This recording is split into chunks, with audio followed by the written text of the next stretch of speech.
It's a pleasure to rise on the Statute Law Amendment Bill, references to the Sovereign 2023.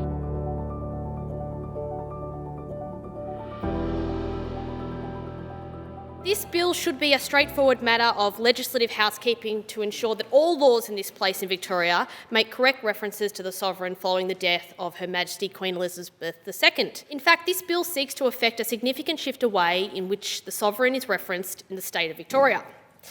A number of the amendments to the Interpretation of Legislation Act and the State Law of Victoria that are contained in this bill appear to remove references to the Sovereign for no valid reason.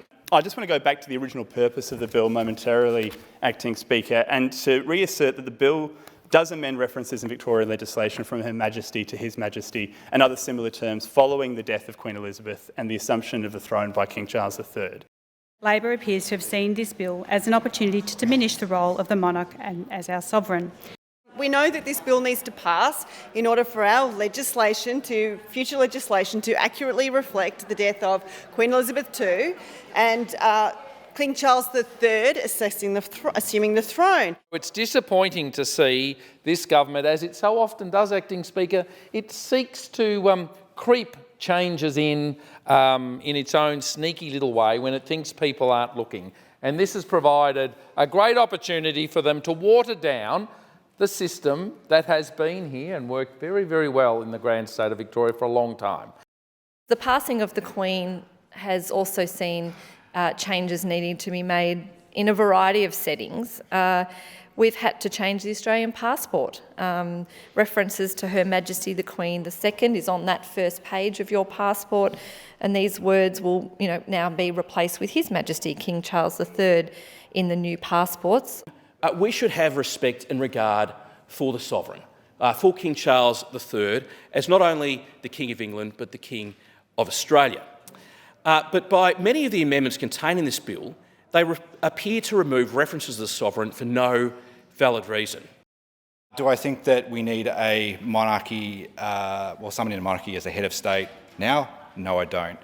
But at the same time, I don't believe that anyone seriously can come into this House and read into this bill that it is the Victorian state government's attempt to undermine the the federal constitution and undermine every other state and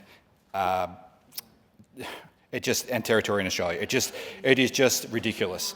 So the member of Kew has moved a reason amendment, and she's moved that all the words after that be omitted and replaced with the words "This House refuses to read this bill a second time until the government has provided clarity on the impact of the changes." So hopefully the government will take note of that and take that on board. If this was part of an undeclared Labor plot to rid this state of the trappings of the monarchy, then we are witnessing the beginning of history's slowest revolution, given the small scale of the changes. Nevertheless, Deputy Speaker, any diminution of the role of the English sovereign is something the Greens can get behind. And so, the Greens support this bill.